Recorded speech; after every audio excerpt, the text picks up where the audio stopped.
ಸ್ನೇಹಿತರೆ, ಸ್ಪರ್ಧಾವಾಹಿನಿ ಯೂಟ್ಯೂಬ್ ಚಾನಲ್ಗೆ ಮತ್ತೊಮ್ಮೆ ಸ್ವಾಗತವನ್ನು ಕೋರ್ತಾ ಸ್ನೇಹಿತರೆ, ಇವತ್ತಿನಿಂದ ನಾವು 6ರಿಂದ 10ನೇ ತರಗತಿವರೆಗಿನ ಸಮಾಜ ವಿಜ್ಞಾನ ವಿಷಯಕ್ಕೆ ಸಂಬಂಧಿಸಿದಂತಹ ಎಲ್ಲ ಅಧ್ಯಾಯಗಳ ವಿಶ್ಲೇಷಣೆಯನ್ನು ಮಾಡ್ತಾ ಹೋಗ್ತಿದ್ವಿ. ಈ ವಿಡಿಯೋಗಳು ನಿಮಗೆ ಮುಂಬರುವಂತಹ PSTR, GPSTR ಮತ್ತು HSTR ಪರೀಕ್ಷೆಗಳಿಗೆ ಅತ್ಯಂತ ಉಪಯುಕ್ತ ವಿಡಿಯೋಗಳಾಗ್ತವೆ. ಸೊ ಆದ್ದರಿಂದ ಇನ್ನೂ ಕೂಡ ಯಾರು ನಮ್ಮ ಚಾನಲನ್ನು ಸಬ್ಸ್ಕ್ರೈಬ್ ಮಾಡ್ಕೊಂಡಿಲ್ಲ ಅವರು ಸಬ್ಸ್ಕ್ರೈಬ್ ಮಾಡಿಕೊಂಡು ವಿಡಿಯೋನ ವಾಚ್ ಮಾಡಿ ಅಂತ ಹೇಳ್ತಾ ಇವತ್ತಿನ ತರಗತಿಯನ್ನು ಶುರು ಮಾಡೋಣ. 6ನೇ ತರಗತಿಯ ಮೊದಲ ಅಧ್ಯಾಯ ಇತಿಹಾಸದ ಪರಿಚಯ ಮತ್ತು ಆರಂಭಿಕ ಸಮಾಜ. ಮೊದಲಿಗೆ ಇತಿಹಾಸ ಎಂದರೇನು? ಈ ಹಿಂದೆ ನಡೆದು ಹೋದ ಸಂಗತಿಗಳನ್ನು ಅಥವಾ ಘಟನೆಗಳನ್ನು ಕ್ರಮಬದ್ಧವಾಗಿ ಹೇಳುವುದೇ ಇತಿಹಾಸ. ಇದು ಮನುಷ್ಯರು ನಡೆದು ಬಂದ ದಾರಿಯನ್ನು ಪರಿಚಯ ಮಾಡಿಕೊಡೋ ಕೆಲಸವನ್ನು ಮಾಡ್ತದೆ. ಆ ದಾರಿಯಲ್ಲಿ ಮಾನವರ ಸಫಲತೆಗಳು, ವಿಫಲತೆಗಳು, ಸೋಲು ಗೆಲುವುಗಳು, ನೋವು ನಲಿವುಗಳು ಇವುಗಳ ಬಗ್ಗೆ ಒಂದು ವಿಸ್ತಾರವಾದ ಮಾಹಿತಿಯನ್ನು ಕೊಡುವಂಥದ್ದು. ಇತಿಹಾಸವು ಘಟನೆಗಳನ್ನು ವಿವರಿಸುವಾಗ ನಾವು ಪ್ರಮುಖವಾಗಿ 3 ಅಂಶಗಳನ್ನು ಗಮನಿಸಬೇಕಾಗ್ತದೆ. ಅದು ಯಾವುದು ಅಂತ ಅಂದರೆ ಕಾಲ, ಸ್ಥಳ, ವ್ಯಕ್ತಿ. ಈ 3 ಅಂಶಗಳ ಬಗ್ಗೆ ಒಂದು ನಿರ್ದಿಷ್ಟವಾದ ಒಂದು ನಿಖರವಾದ ಒಂದು ಮಾಹಿತಿ ಇರಬೇಕಾಗ್ತದೆ. ಆಗಿದ್ದಾಗ ಮಾತ್ರ ಅದು ಇತಿಹಾಸ ಅಂದ್ಕೊಳ್ಳಿಕ್ಕೆ ಸಾಧ್ಯ. ನೋಡಿ, ಘಟನೆಯು ಯಾವಾಗ, ಎಲ್ಲಿ, ಯಾರಿಂದ ನಡೆಯಿತು ಎಂಬುದರ ಬಗ್ಗೆ ಒಂದು ಸ್ಪಷ್ಟ ಚಿತ್ರಣ ಇರಬೇಕು. ಈ ಸ್ಪಷ್ಟತೆ ಇಲ್ಲ ಅಂತ ಅಂದರೆ ಅದು ಇತಿಹಾಸ ಆಗಿಸ್ಕೊಳ್ಳಿಕ್ಕೆ ಸಾಧ್ಯ ಇಲ್ಲ, ಅದೊಂದು ಕಥೆಯಾಗಿ ಮಾರ್ಪಾಡಾಗುವಂಥದ್ದು. ಓಕೆನಾ? ನೋಡಿ, ಕತೆ ಮತ್ತು ಇತಿಹಾಸಕ್ಕೆ ಇರುವಂಥ ವ್ಯತ್ಯಾಸವನ್ನು ನಾವು ನೋಡ್ತಾ ಹೋದರೆ, ಒಂದಾನೊಂದು ಕಾಲದಲ್ಲಿ ಒಂದಾನೊಂದು ಊರಿನಲ್ಲಿ ಒಬ್ಬ ರಾಜನಿದ್ದ, ಅವನೊಂದು ಯುದ್ಧ ಮಾಡಿದ. ಕಾಲದ ಬಗ್ಗೆ ನಿಖರವಾದ ಮಾಹಿತಿ ಇಲ್ಲ, ಯಾವ ಸ್ಥಳ ಅಥವಾ ಯಾವ ಊರು ಎಂಬುದರ ಬಗ್ಗೆ ಮಾಹಿತಿ ಇಲ್ಲ, ಆ ಒಂದು ಘಟನೆಗೆ ಸಂಬಂಧಿಸಿದಂಥ ವ್ಯಕ್ತಿ ಯಾರು ಎಂಬುದರ ಬಗ್ಗೆ ನಿಖರವಾದ ಮಾಹಿತಿ ಇಲ್ಲ. ಸೊ ಈ ರೀತಿಯ ಒಂದು ಮಾಹಿತಿಯನ್ನು ನಾವು ಕತೆ ಅಂತ ಕರಿತೀವಿ. ಸೊ ಇತಿಹಾಸ ಅನ್ಸ್ಕೋಬೇಕಂತಂದರೆ ಸಾಮಾನ್ಯ ಶಕಪೂರ್ವ 261ರಲ್ಲಿ ಪಾಟಲಿಪುತ್ರದಲ್ಲಿ ಆಳುತ್ತಿದ್ದಂತಹ ಅಶೋಕನು ಕಳಿಂಗ ರಾಜ್ಯದ ಮೇಲೆ ಯುದ್ಧ ಮಾಡಿದ. ಕಾಲ ಇದೆ, ಸ್ಥಳ ಇದೆ, ಆ ಘಟನೆಗೆ ಸಂಬಂಧಿಸಿದಂಥ ವ್ಯಕ್ತಿ ಯಾರು ಎಂಬುದರ ಬಗ್ಗೆ ಮಾಹಿತಿ ಇದೆ. ಈ ರೀತಿಯ ಒಂದು ನಿಖರವಾದ ಮಾಹಿತಿ ಇದ್ದಾಗ ಮಾತ್ರ ಅದು ಇತಿಹಾಸ ಅಂದ್ಕೊಳ್ಳಿಕ್ಕೆ ಸಾಧ್ಯ ಆಗ್ಬೋದಾ? ಮುಂದುವರೆದು, ಇತಿಹಾಸ ಏಕೆ ಬೇಕು? ನೀವು ಯಾವತ್ತಾದರೂ ಒಂದಿನ ಬೆಂಕಿಯನ್ನು ಮುಟ್ಟಿದಾಗ ನಿಮಗೆ ಒಂದು ಅನುಭವ ಆಗಿರ್ತದೆ, ಹೌದಲ್ವಾ? ಬೆಂಕಿಯನ್ನು ಮುಟ್ಟಿದಾಗ ಅದು ಸುಡುತ್ತದೆ ಅನ್ನೋದು ನಿಮಗೆ ಗೊತ್ತಾಗಿರುತ್ತೆ. ಮತ್ತೊಂದು ಸಲ ಆ ತಪ್ಪನ್ನು ನೀವು ಮಾಡಲಿಕ್ಕೆ ಹೋಗಲ್ಲ, ಹೌದಲ್ವಾ? ಆ ನೆನಪಿನ ಶಕ್ತಿ ನಿಮ್ಮಲ್ಲಿ ಇರುವಂಥದ್ದು. ಬೆಂಕಿಯನ್ನು ಮುಟ್ಟಿದರೆ ಅದು ಸುಡುತ್ತೆ ಅನ್ನೋ ನೆನಪು ನಿಮಗೆ ಇರುವಂಥದ್ದು, ಹೌದಲ್ವಾ? ಸೊ ಇದನ್ನು ನಾವು ಏನಂತ ಕರಿತೀವಿ? ಇದು ಒಬ್ಬ ಮನುಷ್ಯರ ಸ್ಮರಣಾಶಕ್ತಿ. ಸ್ಮರಣಾಶಕ್ತಿ ಇಲ್ಲ ಅಂತ ಅಂದಾಗ ಅವ್ರು ಏನು ಮಾಡ್ತಿದ್ರು? ಮನುಷ್ಯರು ಮಾಡಿದ ತಪ್ಪುಗಳನ್ನೇ ಮತ್ತೆ ಮತ್ತೆ ಮಾಡುತ್ತಿದ್ದರು, ಹೌದಲ್ವಾ? ಮಾಡಿದ ತಪ್ಪುಗಳನ್ನೇ ಮತ್ತೆ ಮತ್ತೆ ಮಾಡುತ್ತಿದ್ದರು. ಇದರಿಂದ ಏನಾಗ್ತಿತ್ತು? ಮನುಷ್ಯರ ಪ್ರಗತಿ ಕುಂಠಿತ ಆಗ್ತಾ ಇತ್ತು, ಹೌದಲ್ವಾ? ಸೊ ಹಾಗಾಗಿ ನೋಡಿ, ಇಲ್ಲಿ ಮನುಷ್ಯರ ಪ್ರಗತಿಗೆ ಸ್ಮರಣಾಶಕ್ತಿ ಇದ್ದಂತೆ ಒಂದು ಸಮಾಜ ಅಥವಾ ಒಂದು ದೇಶಕ್ಕೆ ಒಂದು ಸ್ಮರಣಾಶಕ್ತಿ ಇರಬೇಕು, ಹೌದಲ್ವಾ? ಆ ಸ್ಮರಣಾಶಕ್ತಿ ಯಾವುದು ಅಂತಂದರೆ ನೋಡಿ, ಅದೇ ಇತಿಹಾಸ. ಒಂದು ದೇಶದ ಅಥವಾ ಒಂದು ಸಮಾಜದ ಸ್ಮರಣಾಶಕ್ತಿ ಯಾವುದು? ಇತಿಹಾಸ. ಓಕೆನಾ?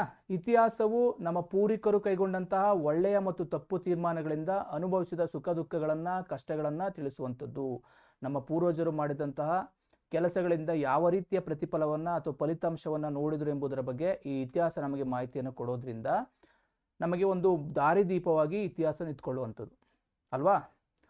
ಸೊ ಮುಂದಿನ ತೀರ್ಮಾನಗಳನ್ನು ಕೈಗೊಳ್ಳುವಾಗ ಇದು ನಮಗೆ ಒಂದು ಎಚ್ಚರಿಕೆಯ ಗಂಟೆಯಾಗಿ ಇತಿಹಾಸ ನಮಗೆ ದಾರಿದೀಪವನ್ನು ತೋರಿಸುವಂಥದ್ದು.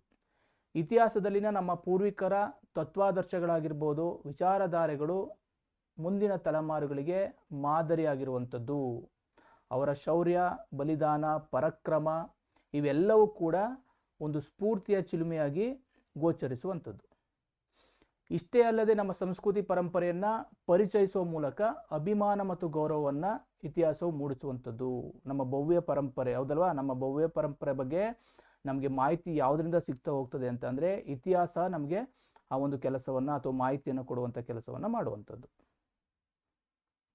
ಇತಿಹಾಸವನ್ನು ಹೇಗೆ ರಚಿಸಬೇಕು ಎಂಬುದನ್ನು ಮೊಟ್ಟ ಮೊದಲು ತೋರಿಸಿಕೊಟ್ಟವರು, ವೆರಿ ಇಂಪಾರ್ಟೆಂಟ್.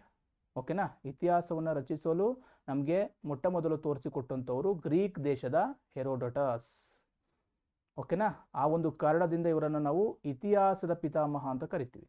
ಇತಿಹಾಸದ ಪಿತಾಮಹ ಯಾರು ಅಂತಂದರೆ ಗ್ರೀಕ್ ದೇಶದ ಹೆರೋಡೋಟಸ್. ಸೊ ಅದೇ ರೀತಿ ನಮ್ಮ ಭಾರತದ ಇತಿಹಾಸದ ಪಿತಾಮಹ ಯಾರು ಅಂತಂದರೆ ಕಲ್ಲಣ. ಓಕೆನಾ, ಕಲ್ಲಣನನ್ನು ನಮ್ಮ ಭಾರತದ ಇತಿಹಾಸದ ಪಿತಾಮಹ ಅಂತ ಕರೆಯುವಂಥದ್ದು. ಸೊ ಇದು ನಮಗೆ ಗೊತ್ತಿರಬೇಕು. ಅದೇ ರೀತಿ ನಮ್ಮ ಕರ್ನಾಟಕದ ಇತಿಹಾಸದ ಪಿತಾಮಹ ಯಾರು ಅಂತಂದರೆ ಬಿ ಎಲ್ ರೈಸ್ ರವರನ್ನು ನಮ್ಮ ಕರ್ನಾಟಕದ ಇತಿಹಾಸದ ಪಿತಾಮಹ ಅಂತ ಕರಿತೀವಿ. ನೆಕ್ಸ್ಟು ಆಧಾರಗಳು. ನೋಡಿ, ಇತಿಹಾಸವನ್ನು ರಚನೆ ಮಾಡಬೇಕಂದ್ರೆ ಇತಿಹಾಸಕಾರರು ಆ ಒಂದು ಕೆಲಸವನ್ನು ಮಾಡುವಂಥದ್ದು. ಅವರು ಯಾವುದನ್ನು ಆಧಾರವಾಗಿ ಇಟ್ಕೊಂಡು, ಸಾಕ್ಷ್ಯ ಆಧಾರಗಳನ್ನು ಇಟ್ಕೊಂಡು ಇತಿಹಾಸವನ್ನು ರಚನೆ ಮಾಡುವಂಥದ್ದು. ನೋಡಿ, ಇಲ್ಲಿ ಆಧಾರವಿಲ್ಲದೆ ಇತಿಹಾಸವನ್ನು ರಚನೆ ಮಾಡಲಿಕ್ಕೆ ಸಾಧ್ಯನೇ ಇಲ್ಲ. ಸೊ ಹಾಗಾಗಿ ಇತಿಹಾಸದ ಆಧಾರಗಳಲ್ಲಿ ನಾವು ಪ್ರಮುಖವಾಗಿ 2 ವಿಧಗಳನ್ನು ನೋಡ್ತೀವಿ. ತುಂಬ ಇಂಪಾರ್ಟೆಂಟ್ ಇದು. ಇತಿಹಾಸದ ಆಧಾರಗಳಲ್ಲಿ ಎಷ್ಟು ವಿಧಗಳು? 2 ವಿಧಗಳನ್ನು ನಾವು ನೋಡ್ತೀವಿ. ಮೊದಲಿಗೆ ಸಾಹಿತ್ಯ ಆಧಾರಗಳು, ಮತ್ತೊಂದು ಪುರಾತತ್ವ ಆಧಾರಗಳು. ಇತಿಹಾಸದ ಆಧಾರಗಳಲ್ಲಿ 2 ವಿಧ, ಒಂದು ಸಾಹಿತ್ಯ ಆಧಾರಗಳು, ಮತ್ತೊಂದು ಪುರಾತತ್ವ ಆಧಾರಗಳು. ಏನಿದು ಸಾಹಿತ್ಯ ಆಧಾರಗಳು? ಇತಿಹಾಸದ ಹಿನ್ನೆಲೆಯಲ್ಲಿ ಸಾಹಿತ್ಯ ಅಂದರೆ ಬರವಣಿಗೆ ಅಥವಾ ಬಾಯಿಂದ ಬಾಯಿಗೆ ಬಂದಂತಹ ಸಂಗತಿಗಳು. ಓಕೆನಾ, ಬರವಣಿಗೆ ಅಥವಾ ಮೌಖಿಕ ಸಂಗತಿಗಳನ್ನು ನಾವು ಸಾಹಿತ್ಯ ಅಂತ ಕರಿತೀವಿ. ಈ ಸಾಹಿತ್ಯ ಆಧಾರಗಳನ್ನು ಮತ್ತೆ ಪ್ರಮುಖವಾಗಿ 2 ವಿಧಗಳಾಗಿ ವಿಂಗಡಣೆ ಮಾಡ್ತಾರೆ. ಮೊದಲಿಗೆ ಲಿಖಿತ ಸಾಹಿತ್ಯ, ಎರಡನೆಯದು ಮೌಖಿಕ ಸಾಹಿತ್ಯ. ಲಿಖಿತ ಸಾಹಿತ್ಯವನ್ನು ಮತ್ತೆ 2 ಭಾಗವಾಗಿ ಮಾಡುವಂಥದ್ದು. ಲಿಖಿತ ಸಾಹಿತ್ಯವನ್ನು ಮತ್ತೆ 2 ಭಾಗಗಳಾಗಿ ಮಾಡ್ತಾರೆ. ಒಂದು ದೇಶೀಯ ಸಾಹಿತ್ಯ, ಮತ್ತೊಂದು ವಿದೇಶಿ ಸಾಹಿತ್ಯ. ಓಕೆನಾ, ಇಷ್ಟು ನೆನಪಿರಲಿ. ಸಾಹಿತ್ಯ ಆಧಾರಗಳು, ಪುರಾತತ್ವ ಆಧಾರಗಳು ಇವೆರಡೂ ಕೂಡ ಇತಿಹಾಸದ ಪ್ರಮುಖ 2 ಆಧಾರಗಳು. ಅದರಲ್ಲಿ ಸಾಹಿತ್ಯ ಆಧಾರಗಳನ್ನು 2 ಭಾಗವಾಗಿ ಮಾಡ್ತಾರೆ. ಅದು ಯಾವುದು ಅಂದರೆ ಲಿಖಿತ ಸಾಹಿತ್ಯ ಮತ್ತು ಮೌಖಿಕ ಸಾಹಿತ್ಯ ಅಂತ. ಮತ್ತೆ ಲಿಖಿತ ಸಾಹಿತ್ಯವನ್ನು 2 ಭಾಗ ಮಾಡ್ತಾರೆ, ದೇಶೀಯ ಸಾಹಿತ್ಯ ಮತ್ತು ವಿದೇಶಿ ಸಾಹಿತ್ಯ ಅಂತ. ಏನು ಈ ದೇಶೀಯ ಸಾಹಿತ್ಯ ಅಂತ ಅಂದರೆ, ನಮ್ಮ ಪ್ರಜೆಗಳು ಅಥವಾ ನಮ್ಮ ದೇಶದ ಪ್ರಜೆಗಳಿಂದ ಅಥವಾ ನಮ್ಮ ದೇಶದ ಸಾಹಿತಿಗಳಿಂದ ರಚನೆಯಾದಂತಹ ಕೃತಿಗಳಾಗಿರ್ಬೋದು, ಕಾವ್ಯಗಳಾಗಿರ್ಬೋದು, ಇವೆಲ್ಲ ದೇಶೀಯ ಸಾಹಿತ್ಯಗಳು. ಓಕೆನಾ, ಕಾಳಿದಾಸನ ಮೇಘದೂತ ಆಗಿರ್ಬೋದು ಅಥವಾ ಕಲ್ಲಣನ ರಾಜತರಂಗಿಣಿ ಆಗಿರ್ಬೋದು, ಇವೆಲ್ಲವೂ ಕೂಡ ಪಂಪನ ವಿಕ್ರಮಾರ್ಜುನ ವಿಜಯ ಆಗಿರ್ಬೋದು, ಇವೆಲ್ಲವೂ ಕೂಡ ನಮ್ಮ ದೇಶೀಯ ಸಾಹಿತ್ಯಗಳು. ವಿದೇಶಿ ಸಾಹಿತ್ಯಗಳು ಅಂತಂದರೆ ವಿದೇಶದ ಪ್ರವಾಸಿಗರಾಗಿರ್ಬೋದು ಅಥವಾ ರಾಜದೂತರುಗಳಾಗಿರ್ಬೋದು, ಇವರು ಬರೆದಂಥ ಸಾಹಿತ್ಯವನ್ನು ನಾವು ವಿದೇಶಿ ಸಾಹಿತ್ಯ ಅಂತ ಕರಿತೀವಿ.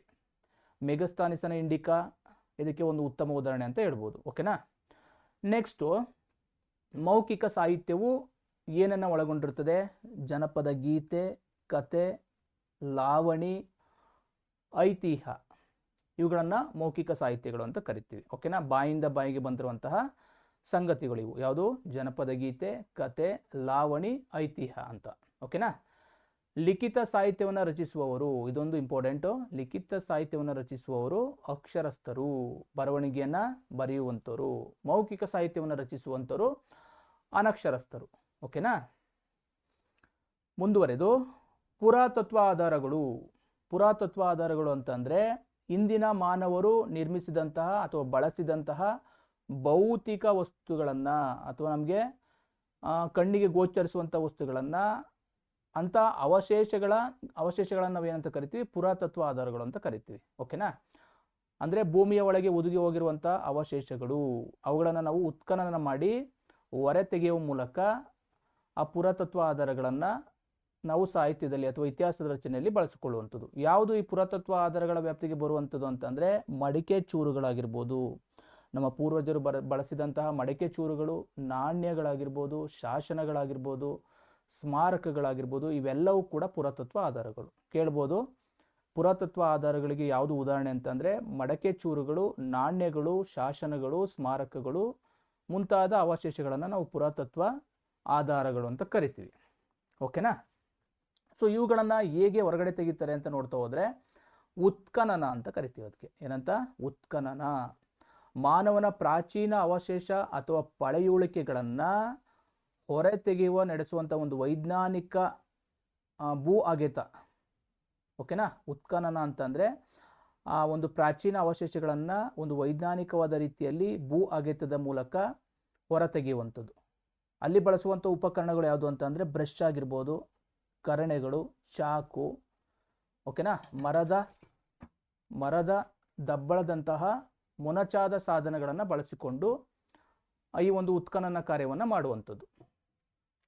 ಸೊ ಈ ಮಣ್ಣಿನಲ್ಲಿ ಸಿಗುವಂತಹ ಮಡಿಕೆ ಚೂರುಗಳಾಗಿರ್ಬೋದು, ನಾಣ್ಯ ಆಗಿರ್ಬೋದು, ಮಣಿಗಳು, ಹವಳಗಳು, ಇವೆಲ್ಲವೂ ಕೂಡ ಒಂದು ಪುರಾತತ್ವ ಆಧಾರಗಳು ಅಥವಾ ಉತ್ಖನನದಿಂದ ದೊರೆಯುವಂತಹ ಸಾಮಗ್ರಿಗಳಾಗಿರ್ತವೆ.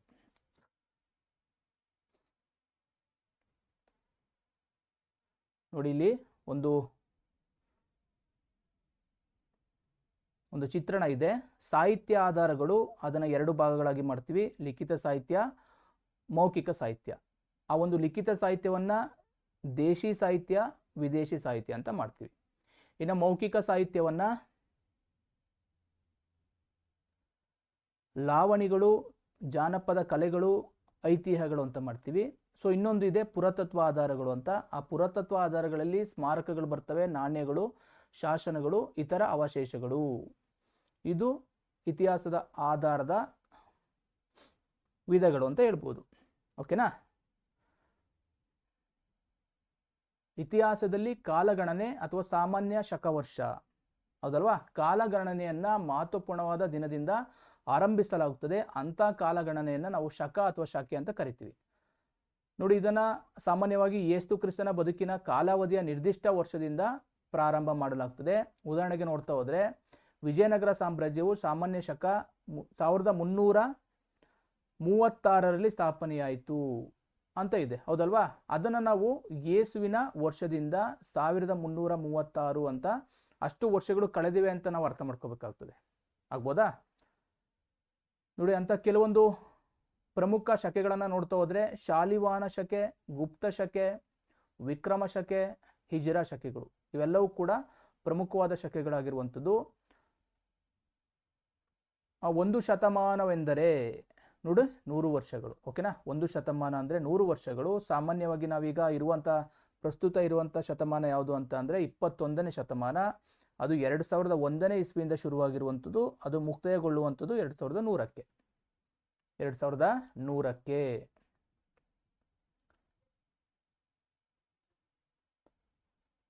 ಮುಂದಿನ ಪ್ರಮುಖವಾದ ಒಂದು ಅಂಶ ಇದು ಆರಂಭಿಕ ಸಮಾಜ. ನಮ್ಮ ಒಂದು ಪೂರ್ವಜರ ಆರಂಭಿಕ ಜೀವನ ಶೈಲಿ ಯಾವ ಥರ ಇತ್ತು, ಅವರ ತಮ್ಮ ಬದುಕನ್ನು ಯಾವ ರೀತಿ ಕಟ್ಕೊಂಡ್ರು, ಅವರು ತಮ್ಮ ಇತಿಹಾಸದ ಪುಟದಲ್ಲಿ ಏನೆಲ್ಲ ಮಾಡಿದ್ರು ಅನ್ನೋದ್ರ ಬಗ್ಗೆ ನಾವು ತಿಳ್ಕೋಬೇಕಾಗ್ತದೆ. ನೋಡಿ, ಸಾಮಾನ್ಯವಾಗಿ ಇತಿಹಾಸವನ್ನು 3 ಪ್ರಧಾನ ಕಾಲಗಳಾಗಿ ವಿಂಗಡಿಸಲಾಗಿದೆ ಅಥವಾ ವರ್ಗೀಕರಿಸಲಾಗಿದೆ. Very important. ಇತಿಹಾಸವನ್ನು 3 ಪ್ರಧಾನ ಕಾಲವಾಗಿ ವರ್ಗೀಕರಣ ಮಾಡಿರುವಂಥದ್ದು. ಯಾವ 3 ಪ್ರಧಾನ ಕಾಲಗಳು ಅಂತ ಅಂದರೆ, ಪ್ರಾಗೈತಿಹಾಸಿಕ ಕಾಲ, ಪೂರ್ವಭಾವಿ ಇತಿಹಾಸ ಕಾಲ, ಇತಿಹಾಸ ಕಾಲ. ಇತಿಹಾಸವನ್ನು 3 ಪ್ರಧಾನ ಕಾಲಗಳಾಗಿ ವಿಂಗಡಿಸಲಾಗಿದೆ. ಪ್ರಾಗೈತಿಹಾಸಿಕ ಕಾಲ, ಪೂರ್ವಭಾವಿ ಇತಿಹಾಸ ಕಾಲ, ಇತಿಹಾಸ ಕಾಲ. ಇವುಗಳ ಬಗ್ಗೆ ಮಾಹಿತಿ ತಿಳ್ಕೊಳ್ತಾ ಹೋದ್ರೆ, ಮಾನವರ ಇತಿಹಾಸದಲ್ಲಿ ಈ ಪ್ರಾಗೈತಿಹಾಸಿಕ ಕಾಲ ಇದೆಯಲ್ಲ, ಇದೇ 99.9% ಕಾಲಾವಧಿಯನ್ನು ಒಳಗೊಂಡಿರುವಂಥದ್ದು. ತುಂಬ ಸುದೀರ್ಘವಾದ ಕಾಲಾವಧಿಯನ್ನು ಒಳಗೊಂಡಿರುವಂತಹ ಕಾಲ ಇದು ಪ್ರಾಗೈತಿಹಾಸಿಕ ಕಾಲ. ಆದರೆ ಆ ಕಾಲದ ಕುರಿತಾದ ಅಧ್ಯಯನ ಮಾಡಲು ಬೇಕಾದಂಥ ಆಧಾರಗಳು ನಮಗೆ ತುಂಬ ಕಡಿಮೆ ಪ್ರಮಾಣದಲ್ಲಿ ದೊರೆತಿರುವಂಥದ್ದು. ಸೊ ಇತಿಹಾಸದಲ್ಲಿ ಪ್ರಾಗೈತಿಹಾಸಿಕ ಕಾಲಕ್ಕೆ ಕೊಟ್ಟಿರುವಂಥ ಸ್ಥಳಾವಕಾಶ ಕಡಿಮೆ. ಏನಕ್ಕಂದರೆ ಅಲ್ಲಿ ಆಧಾರಗಳ ಕೊರತೆಯಿಂದಾಗಿ. ಓಕೆನಾ? ಸೊ ಈ ಮೇಲಿನ 3 ಕಾಲಘಟ್ಟಗಳನ್ನು ನೋಡೋದಲ್ವಾ, ಪ್ರಾಗೈತಿಹಾಸಿಕ ಕಾಲ, ಪೂರ್ವಭಾವಿ ಇತಿಹಾಸ ಕಾಲ, ಇತಿಹಾಸ ಕಾಲ ಅಂತ. ಇವುಗಳನ್ನು ನಾವು ಯಾವ ಆಧಾರದ ಮೇಲೆ ಅಥವಾ ಮಾನದಂಡದ ಮೇಲೆ ವರ್ಗೀಕರಣ ಮಾಡಿದ್ದೀವಿ ಅಂತ ಅಂದರೆ ಅಕ್ಷರದ ಜ್ಞಾನ. ಓಕೆನಾ? ಅಕ್ಷರದ ಜ್ಞಾನದ ಮೇಲೆ ಈ 3 ಕಾಲಗಳನ್ನು ಗುರುತಿಸಿರುವಂಥದ್ದು. ಅಕ್ಷರದ ಪರಿಚಯವೇ ಇಲ್ಲದ ಕಾಲಘಟ್ಟವನ್ನು ನಾವು ಏನಂತ ಕರಿತೀವಿ? ಪ್ರಾಗೈತಿಹಾಸಿಕ ಕಾಲ. ಅಕ್ಷರ ಅಂದರೆ ಏನು ಅಂತಲೇ ಕೂಡ ಗೊತ್ತಿರಲಿಲ್ಲ ಈ ಕಾಲಘಟ್ಟದಲ್ಲಿ. ಅದನ್ನು ನಾವು ಪ್ರಾಗೈತಿಹಾಸಿಕ ಕಾಲ ಅಂತ ಕರಿತೀವಿ. ಉದಾಹರಣೆಗೆ ಶಿಲಾಯುಗಗಳು ಈ ಒಂದು ಕಾಲಘಟ್ಟಕ್ಕೆ ಉದಾಹರಣೆ ಅಂತ ಹೇಳ್ಬೋದು. ಯಾವೊಂದು ಕಾಲದಲ್ಲಿ ಅಕ್ಷರಗಳ ತಿಳುವಳಿಕೆ ಇದ್ದು ಅವುಗಳನ್ನು ಇಂದು ಓದಲು ಸಾಧ್ಯವಾಗಿಲ್ಲದಿದ್ದರೆ ಆ ಕಾಲಘಟ್ಟವನ್ನು ನಾವು ಪೂರ್ವಭಾವಿ ಇತಿಹಾಸ ಕಾಲ ಅಂತ ಕರಿತೀವಿ. ಅಕ್ಷರದ ಬಳಕೆ ಇತ್ತು, ಆದರೆ ಆ ಒಂದು ಅಕ್ಷರಗಳನ್ನು ನಾವು ಅಂದರೆ ಈ ಇತ್ತೀಚಿನ ದಿನಗಳಲ್ಲಿ ಅದನ್ನು ಓದಲಿಕ್ಕೆ ಸಾಧ್ಯ ಆಗಿಲ್ಲ ಅಂತಂದ್ರೆ ಅದನ್ನು ಪೂರ್ವಭಾವಿ ಇತಿಹಾಸ ಕಾಲ ಅಂತ ಕರಿತೀವಿ. ಅದಕ್ಕೆ ಯಾವುದು ಉದಾಹರಣೆ ಅಂತಂದರೆ ನಮ್ಮ ಹರಪ್ಪ ನಾಗರಿಕತೆ. ಆ ಕಾಲದ ಬರವಣಿಗೆಗಳನ್ನು ನಾವು ಇವತ್ತಿಗೂ ಕೂಡ ಓದಲಿಕ್ಕೆ ಕಷ್ಟ ಆಗಿರುವಂಥದ್ದು.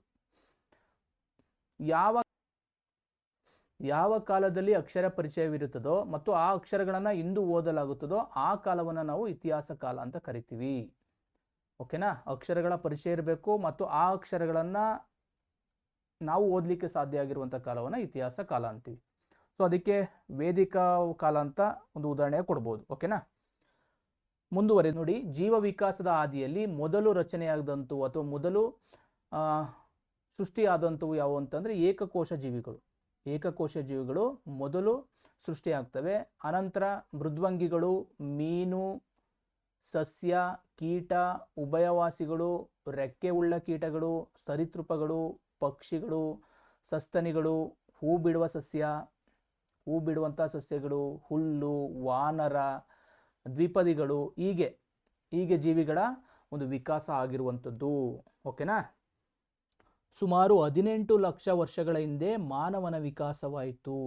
ಇವತ್ತು ನೆನ್ನೆಯದಲ್ಲ, ಇದು ಸುಮಾರು 18 ಲಕ್ಷ ವರ್ಷಗಳ ಹಿಂದೆ ಮಾನವನ ವಿಕಾಸ ಆಗಿರುವಂಥದ್ದು. ಅಲ್ಲಿಂದ ಇಲ್ಲಿಯ ತನಕ ಎಷ್ಟೆಲ್ಲ ಬದಲಾವಣೆಗಳು, ಎಷ್ಟೆಲ್ಲ ಸಾಧನೆಗಳನ್ನು ಮಾಡಿರುವಂಥದ್ದು ಅಲ್ವಾ. ಸೊ ಹಾಗಾಗಿ ಆಧುನಿಕ ಮಾನವರ ದೈಹಿಕ ರಚನೆಯನ್ನು ಹೊಂದಿರುವಂಥ ಮಾನವರು ಮೊದಲು ನಮಗೆ ಗೋಚರವಾಗಿದ್ದು ಎಲ್ಲಿ ಅಂತಂದರೆ ದಕ್ಷಿಣ ಆಫ್ರಿಕಾದಲ್ಲಿ. ತುಂಬ ಇಂಪಾರ್ಟೆಂಟ್ ಪ್ರಶ್ನೆ ಇದು, ಎಕ್ಸಾಮಲ್ಲಿ ಬರುವಂತಹ ಸಾಧ್ಯತೆ ತುಂಬ ಜಾಸ್ತಿ ಇದೆ. ಆಧುನಿಕ ಮಾನವನ ದೈಹಿಕ ರಚನೆಯನ್ನು ಹೊಂದಿರುವಂಥ ಮಾನವರು ಮೊದಲು ಗೋಚರಿಸಿದ್ದು ಅಥವಾ ಕಂಡು ಬಂದಿದ್ದು ದಕ್ಷಿಣ ಆಫ್ರಿಕಾದಲ್ಲಿ. ಸೊ ನಂತರ ಇವರು ಏನು ಮಾಡ್ತಾರೆ, ಆಫ್ರಿಕಾದಿಂದ ಪ್ರಪಂಚದ ವಿವಿಧ ಭೂಭಾಗಗಳಿಗೆ ವಲಸೆ ಹೋಗಿ ನೆಲೆಸಿದರು. ಓಕೆನಾ. ಮುಂದುವರೆದು ಪ್ರಾಗೈತಿಹಾಸಿಕ ಕಾಲದಲ್ಲಿ 3 ಹಂತಗಳಿವೆ. ಪ್ರಾಗೈತಿಹಾಸಿಕ ಕಾಲ ಇದೆಯಲ್ಲ, 99.9% ಇದೆಯಲ್ಲ, ಆ ಒಂದು ಕಾಲವನ್ನು 3 ಹಂತಗಳಾಗಿ ಮತ್ತೆ ವಿಭಾಗ ಮಾಡಿರುವಂಥದ್ದು. ಅದರಲ್ಲಿ ಯಾವುದು? ಹಳೆ ಶಿಲಾಯುಗ, ಮಧ್ಯಶಿಲಾಯುಗ, ನವಶಿಲಾಯುಗ. ಈ 3 ಒಂದು ಹಂತಗಳನ್ನು ನೋಡ್ತಾ ಹೋಗ್ತೀವಿ. ಮೊದಲಿಗೆ ಹಳೆ ಶಿಲಾಯುಗ. ಈ ಕಾಲವು ಮಾನವರ ಇತಿಹಾಸದ ಆರಂಭಿಕ ಪುರಾತಾತ್ವಿಕ ಹಂತವಾಗಿರುವಂಥದ್ದು. ಅಂದರೆ ಇಲ್ಲಿಂದ ಒಂದು ಮಾನವರ ಇತಿಹಾಸ ಶುರುವಾಯಿತು ಅಂತ ಹೇಳ್ಬೋದು. ಈ ಕಾಲದ ಮಾನವರು ಹಣ್ಣು, ಹಂಪಲು, ಗೆಡ್ಡೆ ಗೆಣಸುಗಳನ್ನು ತಿಂದು ಬದುಕುತ್ತಿದ್ದರು. ಜೊತೆಗೆ ಇವರು ಏನಾಗಿದ್ರು, ಅಲೆಮಾರಿಗಳಾಗಿದ್ದು ಆಹಾರವನ್ನು ಅರಸುತ್ತಾ ಗವಿಗಳಲ್ಲಿ, ಕಲ್ಲಾಸರೆಗಳಲ್ಲಿ ವಾಸ ಮಾಡ್ತಾ ಇದ್ರು. ಯಾವುದೇ ಮನೆಗಳಾಗಲಿ, ಯಾವುದೇ ಒಂದು ನಿರ್ದಿಷ್ಟ ಪ್ರದೇಶದಲ್ಲಿ ಇವರು ವಾಸ ಮಾಡ್ತಾ ಇರಲಿಲ್ಲ. ಜೊತೆಗೆ ಇವರು ಬಳಸಿದಂಥ ಆಯುಧಗಳು ಯಾವುದು ಅಂತಂದರೆ ಹೆರೆಚಕ್ಕೆ, ಚಾಕು, ಕಲ್ಲುಳಿ, ಮೊನೆ.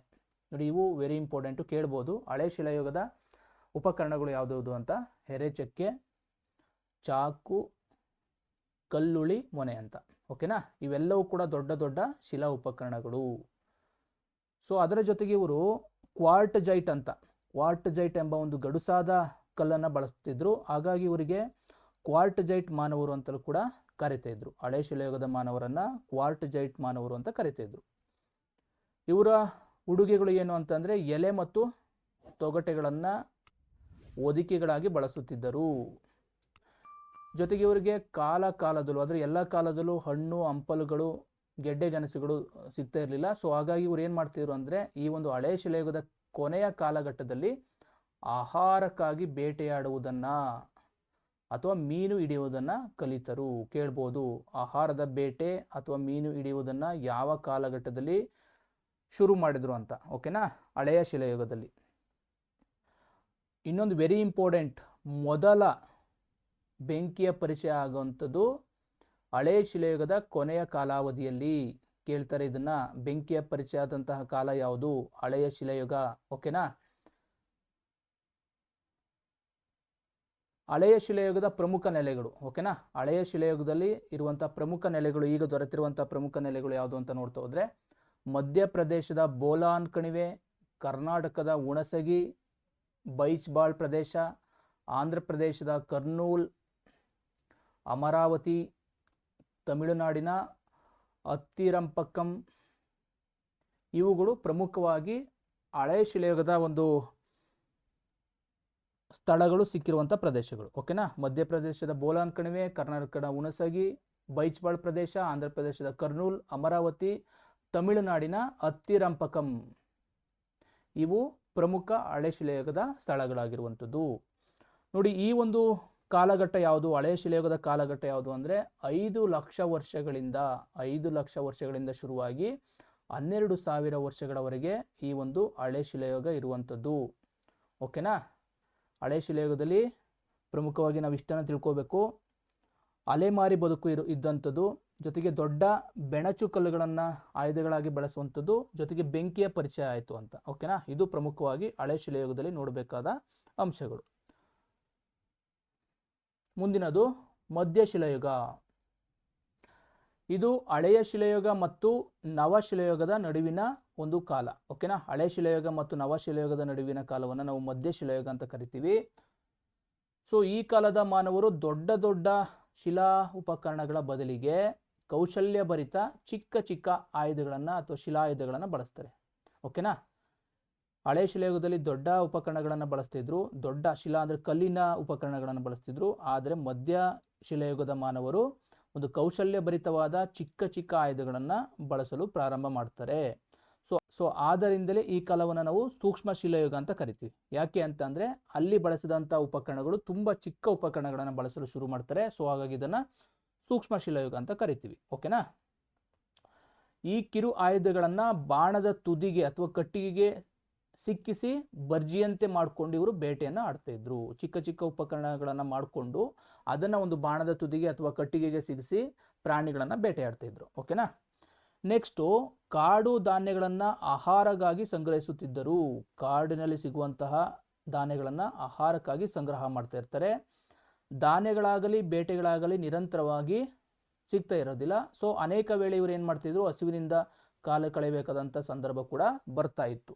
ಓಕೆನಾ, ಅದಕ್ಕಾಗಿ ಇವರು ಕಂಡುಕೊಂಡಂಥ ಒಂದು ಮಾರ್ಗ ಏನಪ್ಪ ಅಂದರೆ ಬೇಟೆಯ ಸಂದರ್ಭದಲ್ಲಿ, ಓಕೆನಾ, ಎಲ್ಲ ಟೈಮಲ್ಲೂ ಊಟ ಸಿಗೋಕ್ಕಿಲ್ಲ. ಸೊ ಹಾಗಾಗಿ ಅವ್ರು ಏನು ಮಾಡ್ತಾರೆ ಅಂತಂದರೆ ಬೇಟೆಯ ಸಮಯದಲ್ಲಿ ಗಾಯಗೊಂಡಂತಹ ಪ್ರಾಣಿಗಳನ್ನು ಅಥವಾ ದೊರೆತ ಮರಿಗಳನ್ನು ತಂದು ತಮ್ಮೊಟ್ಟಿಗೆ ಏನು ಮಾಡ್ತಿದ್ರೆ ಸಾಕ್ತಾ ಇರ್ತಾರೆ.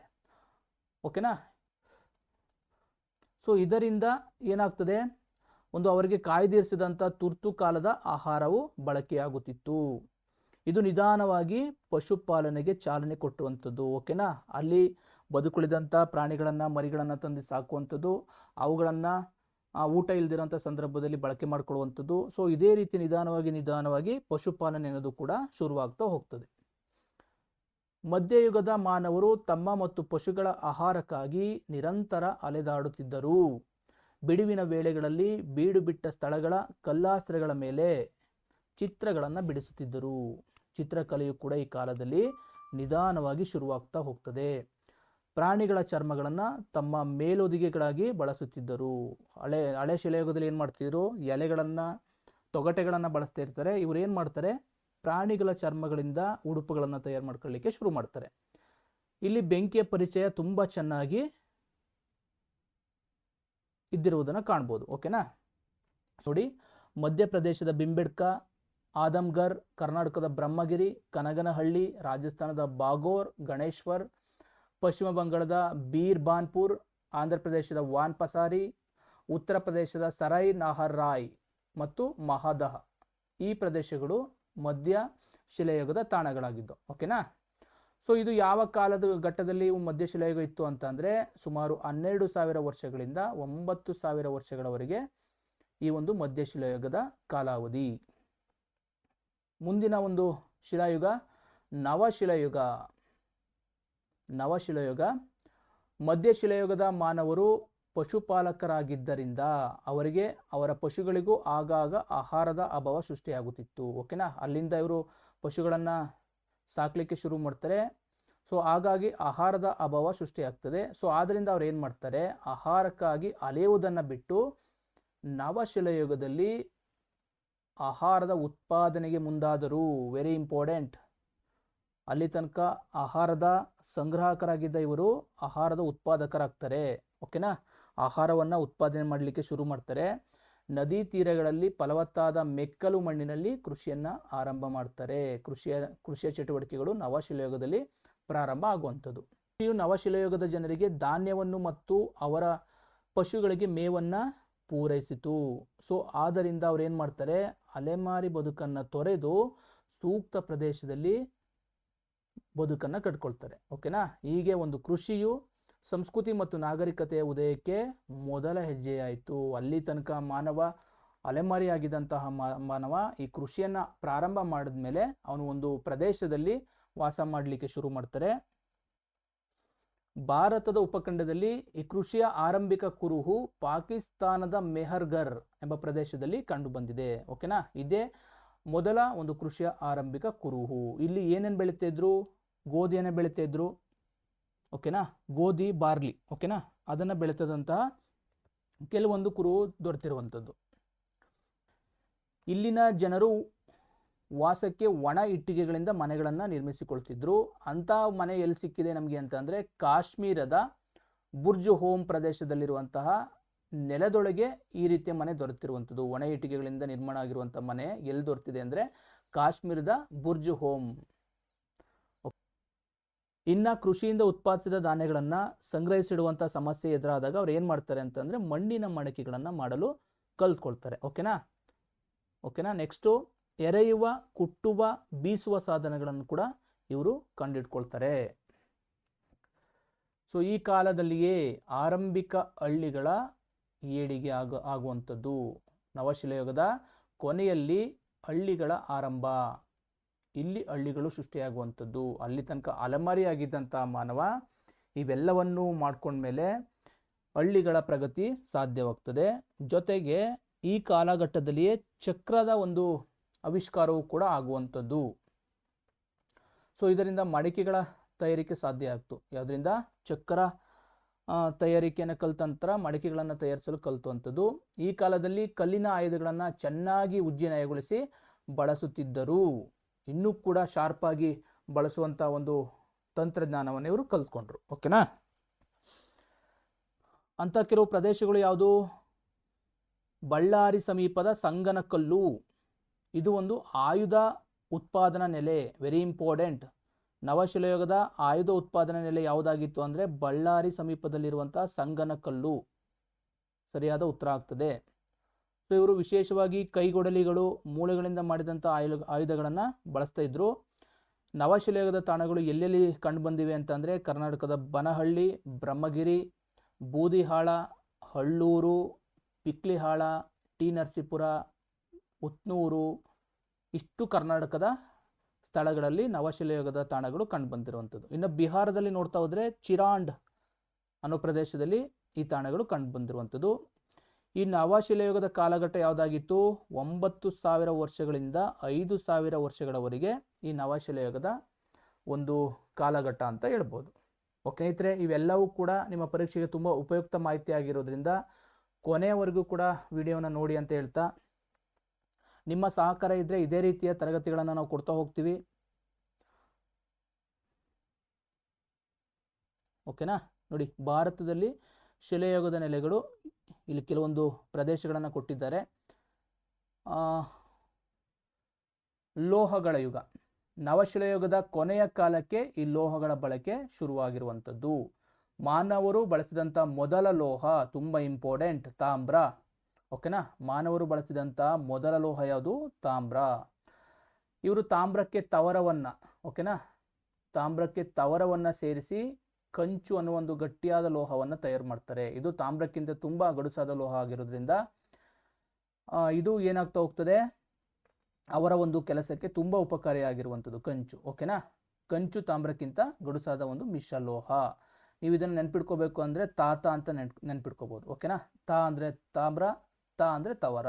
ಓಕೆನಾ. ಇವೆರಡು ಮಿಶ್ರಣದಿಂದ ಕಂಚನ್ನು ತಯಾರು ಮಾಡುವಂಥದ್ದು. ತಾಮ್ರ ಮತ್ತು ಕಂಚಿನ ಶಿಲಾಯುಗ.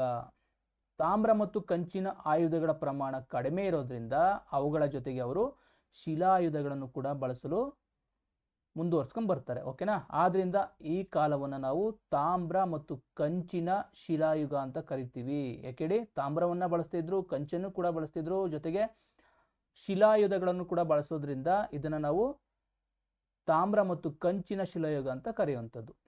ಸೊ ಇದು ಎಲ್ಲಿ ತನಕ ಕಂಡುಬರ್ತು ಅಂತಂದರೆ, ಎಲ್ಲಿಂದ 5,000 ವರ್ಷಗಳಿಂದ ಈಚೆಗೆ ನವಶಿಲಾಯುಗ ಮುಗೀತದಲ್ಲ, ಅದರ ತರವೇ ಶುರುವಾಗುವಂಥದ್ದು ತಾಮ್ರ ಮತ್ತು ಕಂಚಿನ ಶಿಲಾಯುಗ. ಓಕೆನಾ. ಕೃಷಿ ಮತ್ತು ಪಶುಪಾಲನೆ ಪ್ರಧಾನ ಉದ್ಯೋಗವಾಗಿತ್ತು. ಇಲ್ಲಿಂದ ಕೃಷಿ ಶುರುವಾಗ್ತು ಮತ್ತು ಪಶುಪಾಲನೆ ಇದು ಅವರ ಒಂದು ಪ್ರಮುಖವಾದ ಉದ್ಯೋಗ ಆಗಿರುವಂಥದ್ದು. ಚಕ್ರಗಳಿಂದ ಮಾಡಿದಂಥ ಅಲಂಕೃತ ಮಡಿಕೆಗಳು ಈ ಕಾಲದಲ್ಲಿ ಕಂಡುಬರುತ್ತವೆ. ತಾಮ್ರದ ಉಪಕರಣಗಳು, ಆಭರಣಗಳು ಕೂಡ ದೊರೆತಿರುವಂಥದ್ದನ್ನು ನೋಡ್ತೀವಿ. ಭೂಮಿಯ ಭೂಮಿಯನ್ನು ಆಳವಾಗಿ ಉಳಲು ಮತ್ತು ಅರಣ್ಯ ಕಡೆದು ಕೃಷಿ ಭೂಮಿಯಾಗಿ ಪರಿವರ್ತಿಸಲು ಕಂಚಿನ ಉಪಕರಣಗಳು ಸಹಾಯವಾದವು. ಇದರಿಂದಾಗಿ ಆಹಾರ ಪದಾರ್ಥಗಳ ಉತ್ಪಾದನೆಯಲ್ಲಿ ಹೆಚ್ಚಳವಾಗಿರುವಂಥದ್ದು. ಇದರಿಂದಾಗಿ ಇವರು ಏನು ಮಾಡ್ತಾರೆ, ಆಹಾರ ಉತ್ಪಾದನೆ ಹೆಚ್ಚಳ ಆಗ್ತದೆ. ಆ ಹೆಚ್ಚಾದ ಆಹಾರಗಳನ್ನು ಒಂದು ಪ್ರದೇಶದಿಂದ ಮತ್ತೊಂದು ಪ್ರದೇಶಕ್ಕೆ ಅವರು ಏನು ಮಾಡ್ತಾರೆ, ಸಾಗಿಸುವ ಕೆಲಸವನ್ನು ಮಾಡ್ತಾರೆ. ಅಲ್ಲಿಂದ ವ್ಯಾಪಾರ ವಹಿವಾಟು ಕೂಡ ಪ್ರಾರಂಭ ಆಗುವಂಥದ್ದು. ಓಕೆನಾ. ನೆಕ್ಸ್ಟು ಅದರ ಒಂದು ಪರಿಣಾಮವಾಗಿ ವಾಯುವ್ಯ ಭಾರತದಲ್ಲಿ ಸಿಂಧೂ ಮತ್ತು ಅದರ ಉಪನದಿಗಳ ಕೊಳ್ಳದಲ್ಲಿ ಈ ಹರಪ್ಪ ನಾಗರಿಕತೆ ಇಲ್ಲಿಂದ ಶುರುವಾಗ್ತದೆ. ಓಕೆನಾ. ಹರಪ್ಪ ನಾಗರಿಕತೆ ತಲೆ ಎತ್ತಿರುವಂಥದ್ದು. ಇದನ್ನು ನಾವು ಮೊದಲ ನಗರೀಕರಣ ಅಂತ ಕೂಡ ಕರಿತೀವಿ. ಹರಪ್ಪ ನಾಗರಿಕತೆಯನ್ನು ಎಲ್ಲಿಂದ ಶುರುವಾಗಿದ್ದು, ಅದು ಹಳೆಯ ಶಿಲಾಯುಗ, ಮಧ್ಯ ಶಿಲಾಯುಗ, ನವಶಿಲಾಯುಗ ಇವುಗಳಿಂದ ಶುರುವಾಗಿ ಈ ನಗರೀಕರಣ ಪ್ರಕ್ರಿಯೆ ಶುರುವಾಗಿದ್ದು ಹರಪ್ಪ ನಾಗರಿಕತೆಯಲ್ಲಿ. ಓಕೆನಾ. ನೆಕ್ಸ್ಟ್ ನಾವು ದಕ್ಷಿಣ ಭಾರತದಲ್ಲಿ ತಾಮ್ರಕ್ಕೆ ಹೋಲಿಸಿದಾಗ ಕಂಚಿನ ಬಳಕೆ ಜಾಸ್ತಿ ಆಗಿರಲಿಲ್ಲ. ದಕ್ಷಿಣ ಭಾರತದಲ್ಲಿ ಇವುಗಳ ಪ್ರಮಾಣ ಕಡಿಮೆ ಇತ್ತು. ಸೊ ಕರ್ನಾಟಕದ ಹಳ್ಳೂರು, ಬನಹಳ್ಳ, ಬ್ರಹ್ಮಗಿರಿ ಮುಂತಾದ ಕಡೆಗಳಲ್ಲಿ ತಾಮ್ರ ಮತ್ತು ಕಂಚಿನ ಶಿಲಾಯುಧಗಳು ದೊರೆತಿರುವಂಥದ್ದು. ಓಕೆನಾ. ನೆಕ್ಸ್ಟು ಕಬ್ಬಿಣದ ಯುಗ. ಕಬ್ಬಿಣ ತಾಮ್ರ ಮತ್ತು ಕಂಚಿಗೆ ಹೋಲಿಸ್ಕೊಂಡ್ರೆ ಕಬ್ಬಿಣ ತುಂಬ ಒಂದು ಗಡುಸಾದ ಲೋಹ. ಇದು ದಕ್ಷಿಣ ಭಾರತದಲ್ಲಿ ತಾಮ್ರಕ್ಕೂ ಮೊದಲೇ ಬಳಕೆಯಲ್ಲಿತ್ತು. ನೋಡಿ, ಇದೊಂದು ಪ್ರಮುಖವಾದ ಅಂಶ. ಓಕೆನಾ. ಉತ್ತರ ಭಾರತದಲ್ಲಿ ತಾಮ್ರದ ಬಳಕೆ ಇದ್ದಾಗಲೇ ದಕ್ಷಿಣ ಭಾರತದಲ್ಲಿ ಅದಕ್ಕೂ ಮೊದಲು ಕಬ್ಬಿಣವನ್ನು ಬಳಸ್ತಾ ಇದ್ರು. ಸುಮಾರು 3500 ವರ್ಷಗಳ ಹಿಂದೆಯೇ ಈ ದಕ್ಷಿಣ ಭಾರತದಲ್ಲಿ ಕಬ್ಬಿಣದ ಬಳಕೆ ಇತ್ತು. ಸೊ ಹಾಗಾಗಿ ಈ ಕಬ್ಬಿಣದ ಯುಗವನ್ನು ನಾವು ಬೃಹತ್ ಶಿಲಾಯುಗ ಸಂಸ್ಕೃತಿಯ ಕಾಲ ಅಂತ ಕರಿತೀವಿ. ಬೃಹತ್ ಶಿಲಾಯುಗ ಸಂಸ್ಕೃತಿಯ ಕಾಲ ಯಾವುದು ಅಂತಂದರೆ ಅದು ಕಬ್ಬಿಣದ ಯುಗ. ಓಕೆನಾ. ಕಬ್ಬಿಣದ ಆಯುಧ ಮತ್ತು ಸಲಕರಣೆಗಳು ಕೃಷಿ ಹಾಗೂ ಕರಕುಶಲ ಉತ್ಪಾದನೆಯಲ್ಲಿ ಸಹಾಯಕ್ಕೆ ಬಂದು, ಸೊ ಉತ್ತರ ಭಾರತದಲ್ಲಿ ಕಬ್ಬಿಣದ ಬಳಕೆ ತೀವ್ರಗೊಂಡಂತೆ ಕೃಷಿ ಚಟುವಟಿಕೆಗಳು ಗರಿಗೆದರಿದವು. ಉತ್ತರ ಭಾರತದಲ್ಲಿ ಕಬ್ಬಿಣವನ್ನು ಬಳಸಲು ಶುರು ಮಾಡಿದಾಗ ಕೃಷಿಯ ಚಟುವಟಿಕೆಗಳು ಇನ್ನೂ ಕೂಡ ಜಾಸ್ತಿ ಆಗ್ತಾ ಹೋಗ್ತವೆ. ಸೊ ಇದರಿಂದ ಉತ್ಪಾದನೆ ಜಾಸ್ತಿ ಆಗ್ತದೆ. ಹೆಚ್ಚುವರಿ ಉತ್ಪಾದನೆಯನ್ನು ನಿಯಂತ್ರಿಸುವ ಒಂದು ವರ್ಗ ಪ್ರಭುತ್ವ ಶುರುವಾಗುವಂಥದ್ದು. ಅಲ್ಲಿಂದ ರಾಜರು, ಮಹಾರಾಜರುಗಳು ಇವೆಲ್ಲವೂ ಕೂಡ ಶುರುವಾಗ್ತಾ ಹೋಗ್ತದೆ. ಇದು ಆಗುವಂಥದ್ದು 2600 ವರ್ಷಗಳ ಹಿಂದೆ. 2600 ವರ್ಷಗಳ ಹಿಂದೆ ಇಂಥ ಒಂದು ಸಾಮ್ರಾಜ್ಯಗಳು ಅಥವಾ ರಾಜಮನೆತನಗಳು ಮುನ್ನೆಲೆಗೆ ಬಂದಂಥದ್ದು. ಸೊ ಅವುಗಳು ಯಾವುವು ಅಂತ, ಪ್ರಮುಖ ಗಣರಾಜ್ಯಗಳು ಯಾವುದು ಅಂತ ನೋಡ್ತಾ ಹೋದರೆ ನಂದ, ಮೌರ್ಯ. ಸೊ ಇವು ಆ ಕಾಲಘಟ್ಟದಲ್ಲಿ ಪ್ರವರ್ಧಮಾನಕ್ಕೆ ಬಂದಂತಹ ರಾಜಮನೆತನಗಳು. ಓಕೆನಾ. ಇನ್ನು ಕಬ್ಬಿಣದ ಶಿಲಾಯುಗಕ್ಕೆ ಸೇರಿದಂಥ ಕರ್ನಾಟಕದ ಪ್ರಮುಖ ನೆಲೆಗಳು ಯಾವುದು ಅಂತ ನೋಡ್ತಾ ಹೋದರೆ ಬನಹಳ್ಳಿ, ಹಿರೇಬೆನಕಲ್ಲು, ಬ್ರಹ್ಮಗಿರಿ, ಕೊಪ್ಪ, ಹೆಗ್ಗಡಹಳ್ಳಿ, ಟಿ ನರಸೀಪುರ, ಹೆಮ್ಮಿಗೆ, ಹಳ್ಳೂರು, ಜಡಿಗೇನಹಳ್ಳಿ, ಸಾವನದುರ್ಗ, ಉತ್ರಿದುರ್ಗ, ಪಾಂಡವರ ದಿಣ್ಣೆ. ನೋಡಿ, ಇವೆಲ್ಲ ತುಂಬ ಗೊಂದಲ ಆಗಿರುವಂತಹ ಸ್ಥಳಗಳಿವು, ನೆನಪಾಗಲ್ಲ. ಓಕೆನಾ. ಯಾವುದು ನವಶಿಲಾಯುಗದ ತಾಣಗಳು, ಯಾವುದು ಕಬ್ಬಿಣ ಯುಗದ ತಾಣಗಳು, ಯಾಕಂದರೆ ಅವೇ ತಾಣಗಳು 2-3 ಕಡೆ ಬಂದಿರ್ತವೆ. ಸೊ ಹಾಗಾಗಿ ನಿಮಗೆ ಕನ್ಫ್ಯೂಸ್ ಆಗುತ್ತೆ.